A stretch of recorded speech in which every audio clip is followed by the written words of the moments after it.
Olá!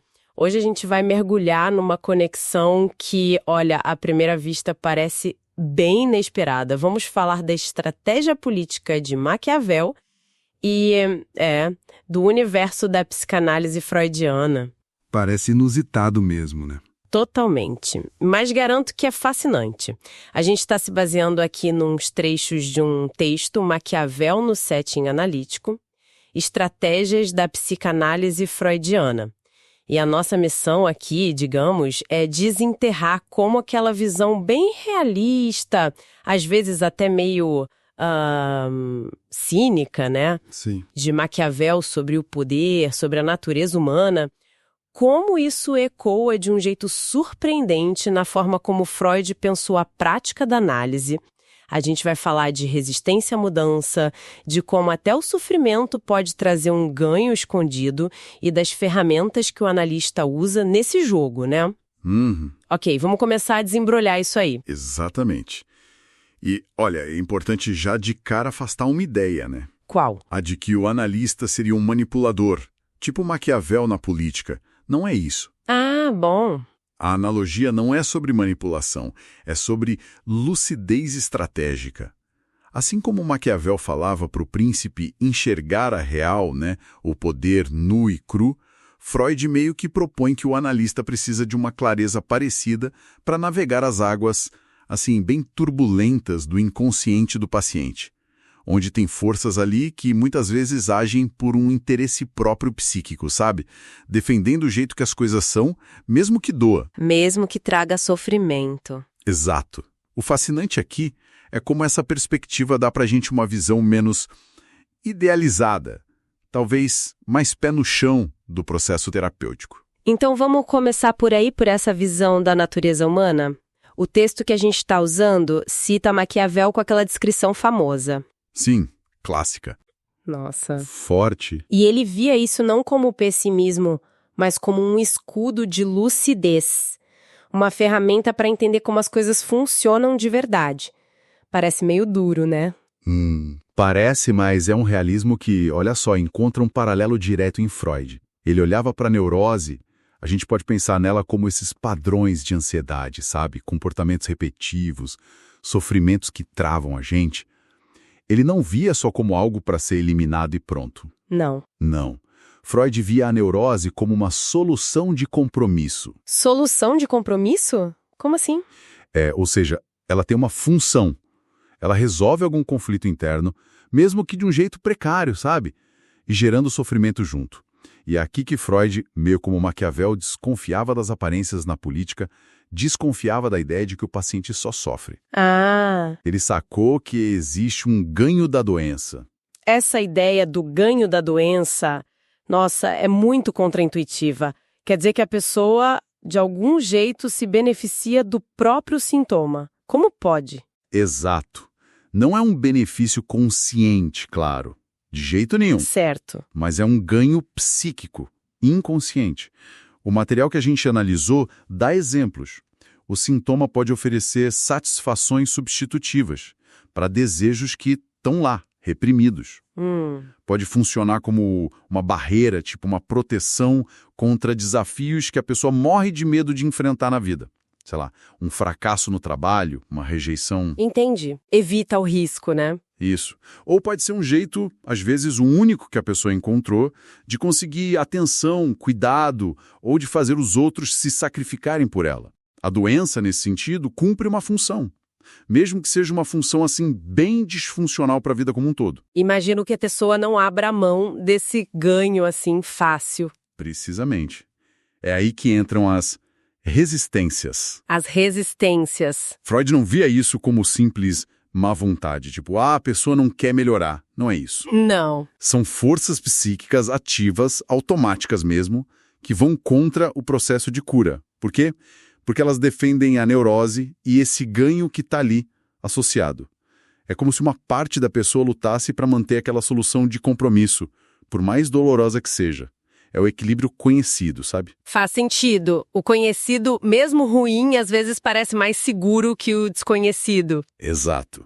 Freud chegou a dizer que uma parte do eu do paciente não quer se curar. Que coisa. Enfrentar essas resistências É central no trabalho analítico. Ok, aqui a coisa fica realmente interessante.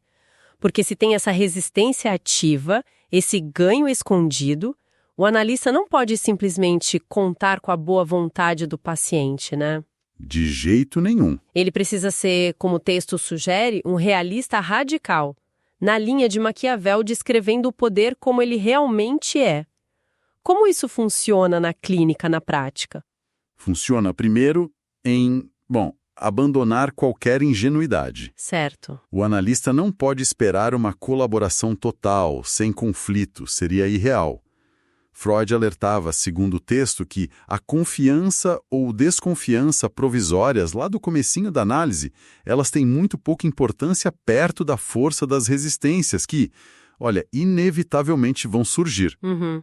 Confiar cegamente no que o paciente declara, na disposição dele para mudar, seria um erro estratégico grave, quase a doença mais fatal no jogo do poder que Maquiavel apontava, a ingenuidade. Entendi. Por isso, Freud insistia muito na importância de, desde o começo, alertar o paciente sobre as dificuldades, sobre os esforços, os sacrifícios que a análise exige.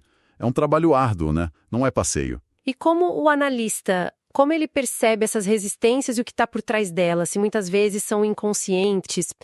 O texto fala da atenção equiflutuante. Pode explicar um pouco melhor para gente? Parece uma ferramenta bem sutil. É uma postura de escuta bem específica. O analista não tenta focar em algo que ele acha importante, não segue uma linha lógica que ele traçou antes, não. Então, como é? Ele ouve tudo com a mesma atenção, assim, flutuante, deixando que o próprio inconsciente dele ressoe com o material que o paciente traz, seja o que for.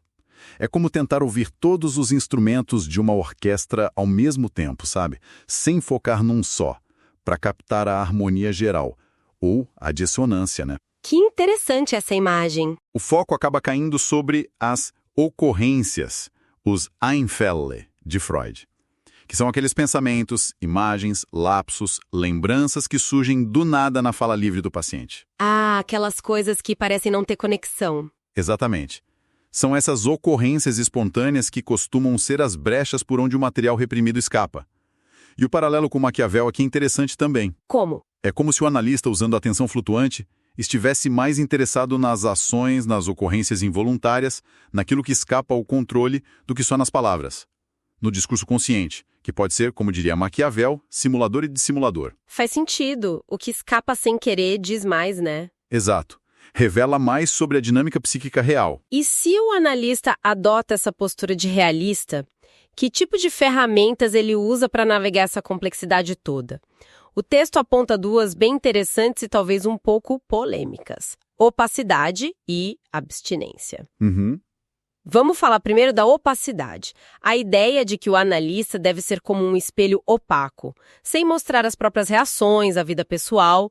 Mas, olha, isso não corre o risco de parecer frio, distante, justo quando a pessoa está ali vulnerável. Essa é uma preocupação comum, eu entendo.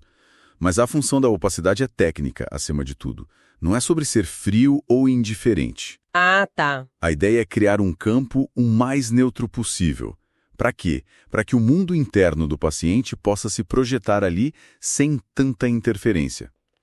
Se o analista começa a revelar as opiniões dele, os problemas, as reações emocionais, o paciente pode começar a reagir a isso, e não aos próprios conflitos, entende? Entendo. Desvia o foco, né? Exato. Ele pode usar as características do analista para alimentar as resistências dele, ou para distorcer a percepção da relação. A opacidade visa proteger o processo. Evita que vire uma terapia por sugestão, onde o paciente só segue o que ele acha que o analista quer ouvir. E é também, como a fonte menciona, uma autoproteção técnica para o analista, para ele não se misturar demais com a angústia do outro. Não é falta de empatia, é manter a clareza do campo de trabalho. Entendi a lógica técnica, mas fico pensando se na prática não é difícil achar esse equilíbrio entre opacidade e empatia. É um desafio constante, sem dúvida. E a outra ferramenta, a abstinência, o que significa conduzir o tratamento em abstinência? Isso soa ainda mais rigoroso. Soa, né? Mas, de novo, o objetivo é técnico e terapêutico. Abstinência não é privar o paciente de compreensão, de suporte. Não é isso. Então, o que é? Não satisfazer diretamente as demandas libidinais ou de afeto do paciente. Especialmente quando elas surgem na transferência, por exemplo, na chamada transferência amorosa, quando o paciente desenvolve sentimentos intensos pelo analista. Ah, sim. O princípio freudiano, como está lá no material, é que a necessidade e o anseio do paciente são o motor do trabalho analítico. É o que move a coisa. A falta move, né? Exato. Se o analista oferece a gratificação que o paciente busca, seja amor, aprovação total, conselho direto, essa força motriz, ela se dissipa, acaba a energia para investigar. A fonte compara ceder essas demandas a uma total derrota para o tratamento. Nossa, total derrota é forte. E essa ideia de não ceder, né? Lembra Maquiavel avisando para o príncipe não ser refém da necessidade de agradar todo mundo, de ser amado a qualquer custo. Boa conexão. A abstinência analítica visa ajudar o paciente a confrontar aquela busca infantil por satisfação imediata, o tal do princípio de prazer, e a desenvolver capacidades mais maduras para lidar com a frustração, para buscar satisfações na realidade. Satisfações que são mais duradouras, embora talvez menos imediatas. Ao não encontrar a satisfação fácil ali na sessão, o paciente é meio que impelido a elaborar seus desejos, a entender de onde eles vêm e a buscar caminhos mais construtivos fora dali. Isso leva a gente direto para o manejo da transferência que você já mencionou. O texto diz algo que parece paradoxal, que a transferência é tanto a força mais poderosa do sucesso quanto o meio mais forte de resistência. Como pode ser as duas coisas ao mesmo tempo? É o coração do processo analítico, e é paradoxal mesmo. A transferência é esse fenômeno incrível, onde o paciente, sem sacar, começa a reviver na relação com o analista os padrões emocionais, os padrões de relacionamento que ele teve com figura-chave do passado, pais, irmãos, enfim. Ah, tá. Ele projeta no analista... Exatamente. Sentimentos de amor, ódio, dependência, rivalidade, tudo isso é transferido para a figura do analista. É a força mais poderosa para o sucesso porque traz o conflito central do paciente para o aqui e agora da sessão. O passado vira presente, vivo, observável. Fica ali, na frente dos dois. Isso. A neurose original se transforma, como diz a fonte, numa neurose de transferência, uma doença artificial que pode ser analisada em tempo real. Entendi a parte da força. Mas e a resistência? Bom, é também o meio mais forte de resistência porque o paciente pode se agarrar a essa reedição. Ele pode querer viver essa relação transferencial, seja de amor, seja de ódio, em vez de entender que aquilo é um eco do passado. Ele não quer analisar e quer viver aquilo ali. Muitas vezes sim. Ele pode resistir a ver que esses sentimentos intensos pelo analista são, como diz a fonte, algo irreal, no sentido de que pertencem a outra época, a outras figuras. O manejo da transferência é justamente isso. Permitir que ela se instale, usar como campo de trabalho, mas o tempo todo ajudar o paciente a reconhecer como repetição, a reconduzir as origens, elaborando os conflitos lá de trás. É um equilíbrio delicado, bem estratégico. Uau! É realmente uma dinâmica complexa. Fica muito claro que para manejar tudo isso, resistência, ganho oculto, transferência, o analista precisa de uma preparação, assim, muito sólida. Sem dúvida. A fonte fala da importância da formação e da autoanálise do analista, da sua armadura mental. Por que a análise pessoal do próprio analista é tão crucial? É absolutamente fundamental. Não tem como escapar disso. Freud chamava de purificação do analista. Purificação? É. Sem passar ele mesmo por uma análise profunda, o analista corre um risco enorme de usar o paciente para resolver os próprios conflitos não resolvidos. De projetar as questões dele, os pontos cegos, as resistências dele no processo do outro.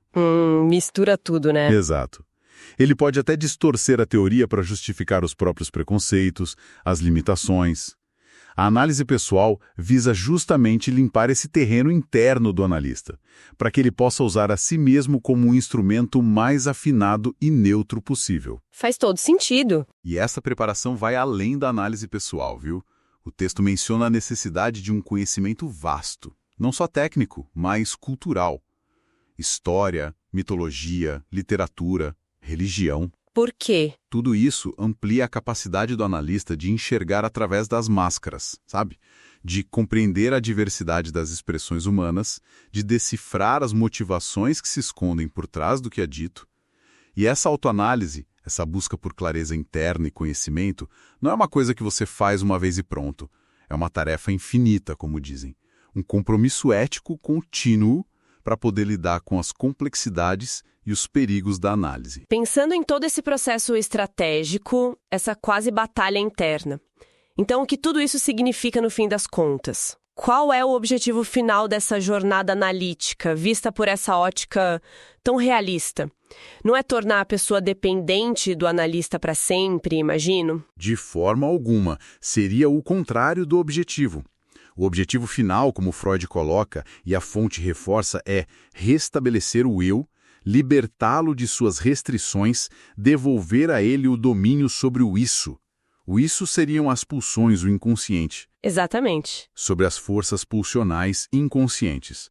A meta não é a perfeição, não é a ausência de conflitos. Isso não existe. Mas sim fortalecer a autonomia psíquica do paciente.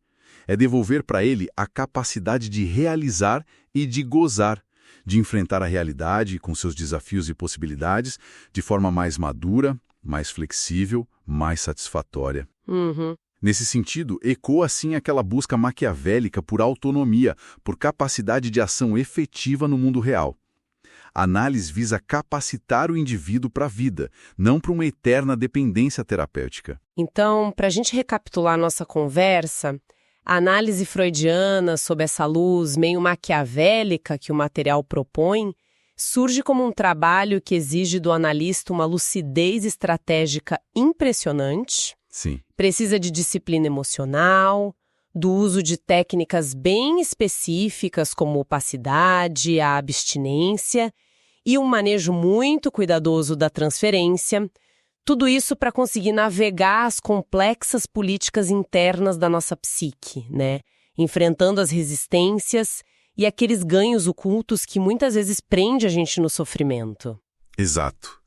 E aquela imagem final de Freud que a fonte traz, comparando o trabalho analítico a escrever sobre a água. Adorei essa imagem. É perfeita, né? Ela captura essa natureza fluida, elusiva, desafiadora do terreno psíquico. A gente não lida com algo sólido, previsível, mas com dinâmicas em constante movimento que resistem a uma captura fácil. É um trabalho que exige persistência e, acima de tudo, humildade diante da complexidade humana. E isso tudo me deixa com uma reflexão final. Se essa analogia entre estratégia política e estratégia terapêutica tem algum valor, será que aplicar uma lente parecida, sabe, buscando entender os elementos estratégicos em outras relações de ajuda? Onde mais? Sei lá, penso em professor, aluno, mentor e orientado, talvez até pais e filhos. Será que isso poderia trazer novas compreensões para a gente? Onde mais essa necessidade de navegar resistências silenciosas, de lidar com motivações que não são ditas ou com ganhos inesperados, exige da gente uma forma de realismo lúcido, mesmo fora do consultório? É uma ótima pergunta. Fica aí a provocação para a gente pensar a respeito.